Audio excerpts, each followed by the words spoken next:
Jadi harusnya kepala daerah itu inovasi, kreativitas, mencari sumber-sumber lain. Jadi tidak. Saudara, di saat koruptor kasus mega korupsi dibebaskan bersyarat, rakyat belum bisa bebas dari belenggu wacana kenaikan pajak. Polemik kenaikan pajak bumi bangunan atau PBB di kota Cirebon masih dikeluhkan warga. Mereka memohon kepada wali kota dan gubernur Jawa Barat memberikan kepastian hitungan pajak. Meski ada diskon tarif dan simulan, namun kenaikan dinilai masih sangat memberatkan. Tapi bukan punya Bapak ini. Apanya? Yayat, warga RW 10 Kelurahan Pegambiran, Kecamatan Lemah Wungkuk, Kota Cirebon, Jawa Barat, mengeluhkan kenaikan PBB yang harus dibayarnya. Bagi tukang las ini, nilai pajak bumi dan bangunan yang ditetapkan pemerintah terhadap bangunan rumahnya sangat memberatkan. Upah Rp120.000 per hari untuk menafkahi istri dan 2 anaknya masih belum cukup untuk kebutuhan harian dan bulanan yang mendadak. Dia tak dapat menabung dan membayar PBB yang naik berkali lipat. Di tahun 2023, Yayat masih dapat membayar PBB sebesar hampir Rp390.000. Sementara di tahun 2024, jumlah yang harus dibayarnya mencapai Rp2,3 juta lebih. Dia memang mendapatkan potongan hampir Rp600.000, namun PBB hampir Rp1,8 juta tetap saja dirasa memberatkan. Dia pun memilih menunggak membayar PBB. Sebagai buruh harian lepas, tukang las dengan gaji Rp120.000, tahun kemarin PBB saya mencapai Rp2.377.000 dari tahun 2023, tahun sebelumnya yang hanya Rp389. Setelah ada stimulus, saya harus bayar Rp7.783. Ya, dengan kondisi sekarang sangat memberatkan sekali. Menyisihkan uang sedikit demi sedikit untuk bayar PBB, sedangkan gaji saya yang setiap minggu diambil untuk makan keluarga hari-hari, bayar anak sekolah, sangat memberatkan sekali, Pak. Kenaikan PBB akibat melesatnya nilai jual objek pajak NJOP dari Rp399.000 tahun 2023 menjadi Rp1,2 miliar tahun 2024. Yayat memohon kepada wali kota Cirebon dan gubernur Jawa Barat agar dapat memberikan kepastian hitungan pajak. Menurutnya, kondisi ini sangat memberatkan tak hanya bagi Yayat, melainkan banyak warga lainnya.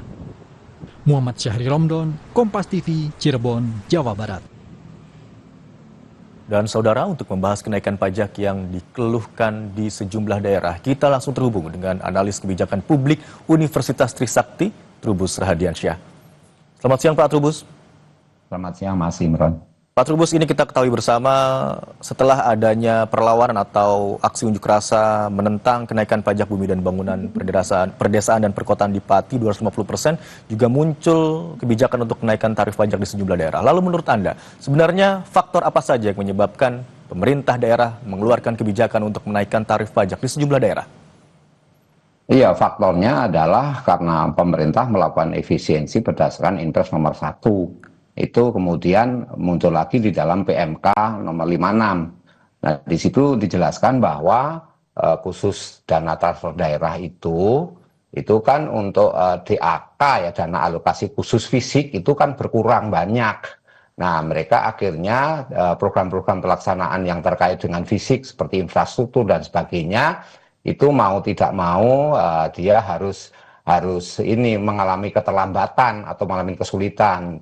Yang kedua juga misalnya ada larangan di situ untuk menyelenggarakan kegiatan-kegiatan pemerintah yang kaitan dengan jasa, misalnya hotel nggak boleh menyelenggarakan rapat-rapat diselenggarakan di hotel, restoran. Nah, ini menyebabkan kemudian daerah-daerah ini yang selama ini dapat masukan dari hotel maupun restoran, ya otomatis dia berkurang banyak. Nah, disitulah kemudian para kepala daerah kemudian memikirkan mencari cara yang paling cepat untuk menutup anggaran-anggaran istilahnya APBD lah gitu, APBD-nya dengan menaikkan NJOP atau menaikkan pajak sesuai dengan kewenangannya, karena memang kenaikan pajak itu menjadi kewenangan pemerintah daerah sesuai Undang-Undang Nomor 23 itu, pemerintahan daerah. Nah, di situ masih menjadi dasar sehingga mereka melakukan itu. Ya, saya melihat yang kedua memang persoalannya kemudian banyak daerah itu tidak bisa menerapkan yang namanya entrepreneurial government. Jadi harusnya kepala daerah itu inovasi, kreativitas, mencari sumber-sumber lain. Jadi tidak hanya mengandalkan pada yang instan-instan seperti pajak restribusi. Nah, pajak restribusi ini harusnya kan memang kewenangan daerah, tapi di situ juga melalui perda, artinya melalui DPRD lah, disebut dengan DPRD. Tidak sepenuhnya menyerahkan gubernur seperti yang terjadi di Pati itu atau daerah lain.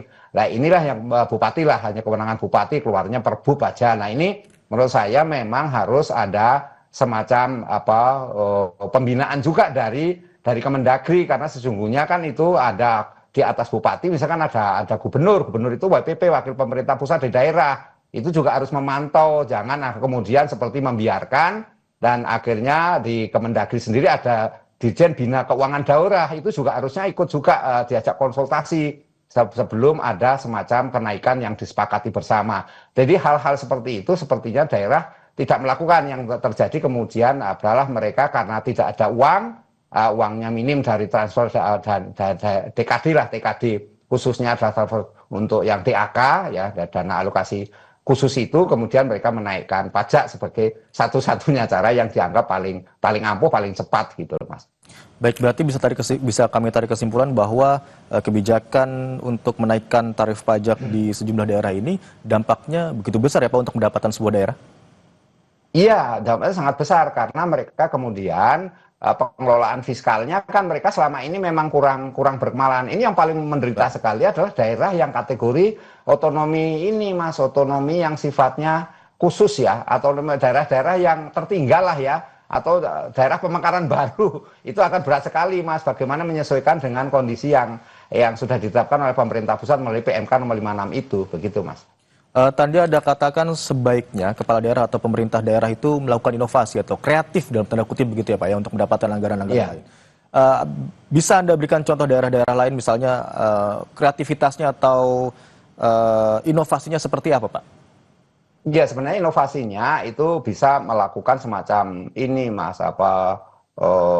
KPBU lah, kerjasama pemerintah badan usaha, atau melibatkan pihak-pihak swasta di situ ya. Jadi ada semacam, kalau teorinya ada semacam PPP, public private partnership lah seperti itu. Nah, daerah-daerah lain ada banyak yang tidak menaikkan pajak kan, seperti di daerah Kota Surabaya misalnya, atau daerah lain juga banyak yang tidak menaikkan.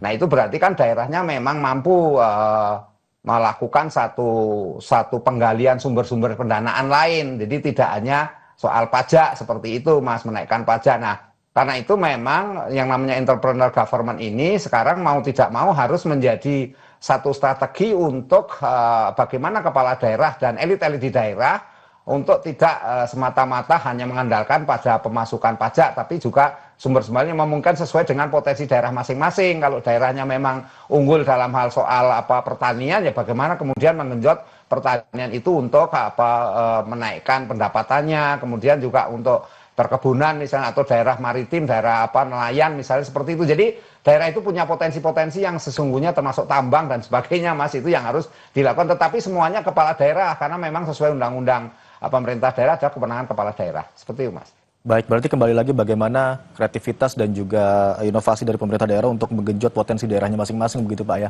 Pak Trubus, yang juga kami ingin ketahui bagaimana analisis Anda soal kenaikan pajak di sejumlah daerah. Apakah ini merupakan dampak dari kebijakan pemerintah pusat yang menghapus dana transfer daerah?